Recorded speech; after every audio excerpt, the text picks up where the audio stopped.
세상에서 가장 섹시한 브랜드. 이 브랜드는 영화 악마는 프라다를 입는다의 한 장면으로 설명이 충분할 것 같습니다. 고개를 한 번 끄덕이면 좋다는 거야. 두 번 끄덕이면 매우 좋다는 거고, 입술을 오므리면 그 해 컬렉션은 망했다는 뜻이지. 너무 좋아서 미소를 지은 건 지금까지 톰 포드가 유일했어. 세상의 모든 브랜딩 이야기, 오늘 들려드릴 브랜드는 톰 포드입니다.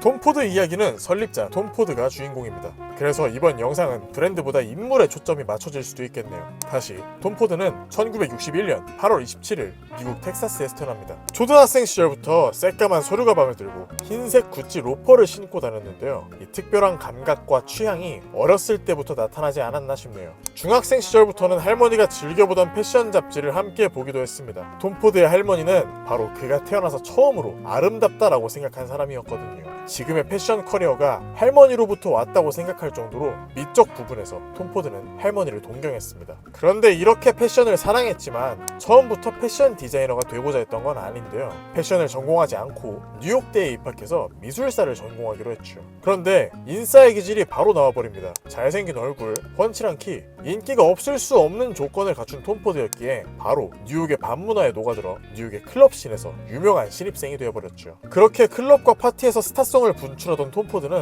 결국 얼마 가지 않아 모델로 캐스팅됩니다. 데뷔 초기부터 여기저기 광고 계약을 여러 건 따내게 되죠. 그리고 모델 일을 하다 보니까 디자인을 더 진지하게 배워보고 싶다는 생각이 들어 뉴욕대를 중퇴하고 세계 3대 디자인 스쿨인 파슨스에 입학해서 건축학 학사를 따냅니다. 왜 패션 디자인이 아니라 건축 디자인이냐 하고 의아하실 수도 있겠는데요. 이때까지도 패션 일을 해야겠다는 다짐을 하기 전이었거든요. 그리고 실제로도 건축 디자인은 추후에 형태, 공간, 그리고 비례에 대한 민감한 감각을 발전시키고 3차원적인 디자인 능력을 극대화시키는데 큰 도움을 주게 됩니다. 패션과 건축의 관계가 실제로도 깊은 게 오프화이트의 설립자 버지라블로도 건축 디자인 전공자 출신이었죠. 그리고 파슨스 스쿨이 파리에도 캠퍼스가 있어서 파리에 소재한 끌로에에서 인턴십을 하게 됐는데요. 그 인턴십 도중에 드디어 패션 디자이너가 되겠다고 다짐하죠. 그렇게 인턴십이 마무리되고 디자이너의 꿈을 품은 채 다시 뉴욕으로 돌아옵니다. 그리고 바로 일자리를 구하는데요. 당시 꽤나 잘 나가던 디자이너 캐시 하드윅 밑에서 어시스턴트로 취직하게 됩니다. 이 과정에서 재밌는 얘기가 있는데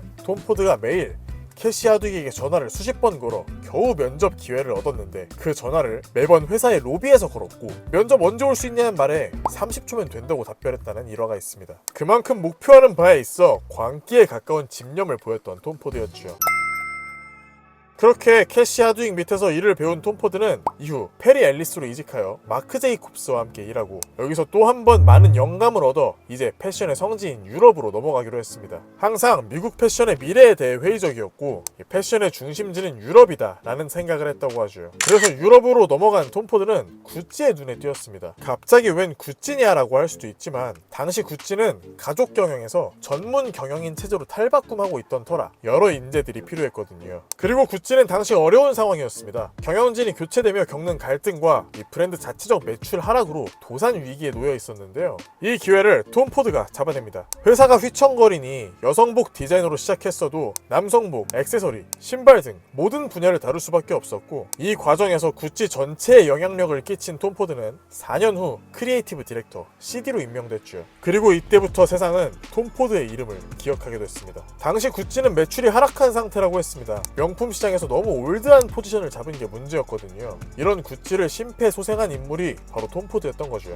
자꾸 세상이 톰 포드의 이름을 기억했네, 구찌를 심폐소생술 했네 하는데 구찌에서 톰 포드의 역량이 어느 정도였냐면 1995년 구찌 데뷔쇼에서 이런 말도 있었다고 합니다. 샤넬에 칼 라거펠트가 있다면 구찌에는 톰 포드가 있다 라고요. 신인이 듣기엔 과분하다 못해 송구스러울 정도였는데요. 그만큼 혁신적이었다는 뜻이겠죠. 그 혁신을 알아보자면 톰 포드가 올드한 구찌를 젊은 브랜드로 탈바꿈시킨 결정적인 포인트가 있습니다. 바로 벗기기였죠. 톰 포드는 구찌를 벗겼습니다. 그야말로 파격적인 브랜드로 만들었죠. 허리 라인은 기본이고 가슴만 겨우 가리는 탑, 깊게 파인 셔츠, 몸선이 그대로 드러나는 드레스 등 패션에 섹스 코드를 삽입했습니다. 물론 지나치다는 비판도 있었지만 그가 CD로 있던 약 10년간 구찌의 매출은 13배가 상승했습니다. 성욕과 과시욕을 동시에 제대로 자극해버린 것이요. 특히 마돈나가 시상식에서 머리부터 발끝까지 구찌 구찌를 착용한 모습은 지금까지도 너무 유명하죠. 그렇게 최고들이 입는 최고의 브랜드를 만들어낸 톰 포드. 세상에 영원한 건 없다지만 이렇게 빨리 끝날 줄은 아무도 몰랐습니다. 2004년 구찌가 케어링 그룹에 인수되며 경영진과 마찰을 빚어 톰 포드는 정상의 자리에서 구찌와 이별합니다. 구찌와 이별한 톰 포드. 그의 행방은 패션계에 종사하는 사람이라면 누구나 궁금해할 거물이 돼 있었습니다. 그의 다음 행선지가 어디일지 화두였죠. 그런데 톰 포드는 뜬금없게도 책을 냅니다. 본인의 색깔이 가득 담긴 카탈로그 형식의 두꺼운 책이었죠. 바로 이름을 알리기 위해서였습니다. 퍼스널 브랜딩의 시초라고 할까요? 거대 브랜드 구찌에서 일해본 톰 포드는 이름값의 힘을 누구보다 잘 알고 있었기에 일단 세상에 자신의 이름을 집중시키기로 합니다. 그리고 그 이후 자신만의 사업을 시작하는데요. 안경과 화장품 산업에 먼저 뛰어들었습니다. 우선 팬층을 두껍게 하기 위해서 말이죠. 명품 가방이나 옷을 구매하기엔 부담스러운 소비자들도 안경이나 향수와 같은 제품들은 구매해볼만 하거든요. 그렇게 사람들에게 서서히 다가간 톰 포드는 2007년 남성복 시장을 공략하기 시작합니다. 그리고 전 세계의 모든 남성을 사로잡는 영화 한 편이 개봉되는데요. 007 퀀텀 오브 솔러스. 제임스 본드가 톰 포드 수트를 입기 시작했습니다. 허리 라인이 잘록한 톰 포드 수트는 남성의 섹시함을 완벽하게 나타냈기 때문이죠. 그리고 광고는 더 섹시했습니다. 거의 성인 비디오에 가까운 광고들을 찍어내며 성욕을 그대로 자극하는 콘텐츠를 만들어냈죠. 구찌에서는 경영진의 눈치를 보느라 어느 정도 조절이 있었다면 톰 포드에서의 광고는 말 그대로 포르노였다고 할 수 있습니다. 그리고 섹스는 어떤 시대에서나 잘 팔리는 소재였죠. 그래서 톰 포드는 기존 명품에 질려버린 전 세계의 부호들에게 빠르게 팔려나가며 순식간에 신흥 명품 반열에 올랐습니다.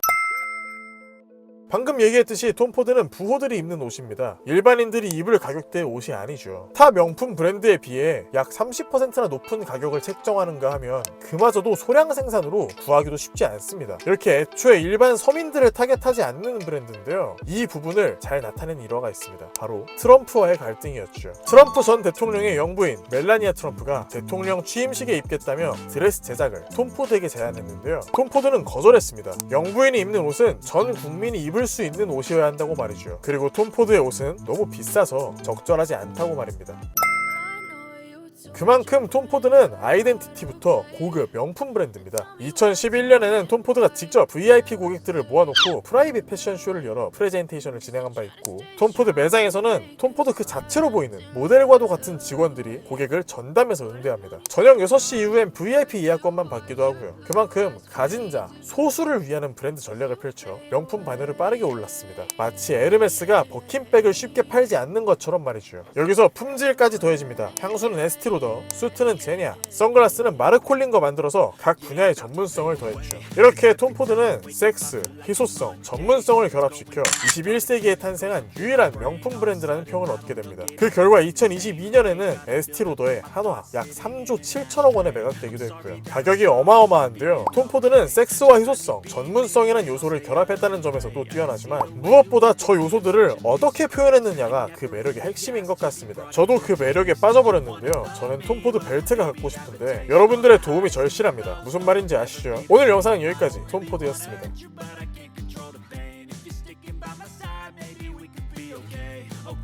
Okay, maybe you could be the change I need today. I promise that I've never